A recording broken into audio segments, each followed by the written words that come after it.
Review express de cet épisode 3 de koh la revanche des 4 terres. Après un épisode 2 qui m'avait profondément déçu, celui-ci a été plus qu'à la hauteur. Évidemment, avec les radeaux, avec le profil de certains candidats, on avait vu dans la bande-annonce qu'on allait quand même passer un bon moment, et ça a été le cas. Franchement, la première partie de l'épisode a été excellente. La construction des radeaux, j'ai même envie de dire quasiment sur toutes les équipes sauf une, j'en reparle à la fin de cette review express, mais globalement, on a passé un bon moment chez chacun d'entre eux, pas toujours pour les mêmes raisons, mais c'était intéressant. L'épreuve en elle-même était très cool. Un petit manque de suspense et je pense que la production a mal joué son coup. Ils ont fait la finale avant la petite finale et je pense que c'était une mauvaise décision parce qu'il y avait moins de suspense sur la petite finale puisqu'il y avait un radeau qui ne fonctionnait pas.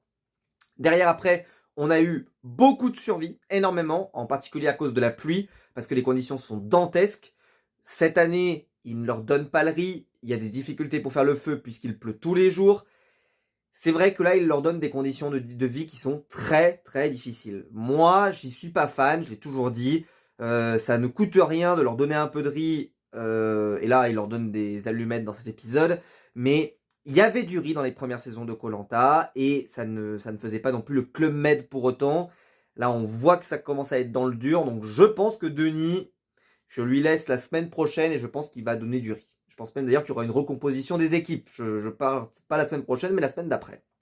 Pour revenir au sujet de l'épisode, après derrière, donc on a eu l'épreuve d'immunité qui était très cool, avec une équipe qui a surperformé et les autres qui ont été plutôt médiocres. Et au final, ils ont dû adapter l'épreuve pour que ça se passe bien. Donc c'était intéressant. Mais là où c'était très cool, c'est que ça a permis d'envoyer une équipe au conseil, qui n'est plus l'équipe qui est toujours partie au conseil. Et ça, c'est bien.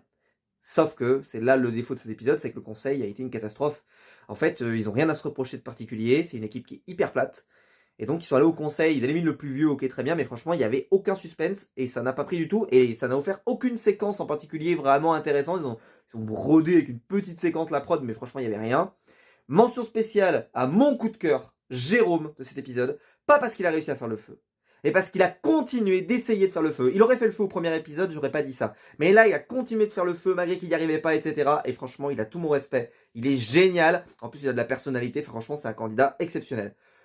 Au-delà de ça, voilà, c'est un épisode que j'ai trouvé bon. Il y a des Adrien, des Naïs, etc. On sent que ça va monter en pression et ça va être assez cool dans les épisodes qui arrivent. Donc hâte de voir le prochain. En tout cas, celui-ci, par rapport au dernier, franchement, on s'est plutôt régalé. Il s'est passé plein de choses. Voilà. Dommage, la fin a été plutôt ratée. C'est comme ça.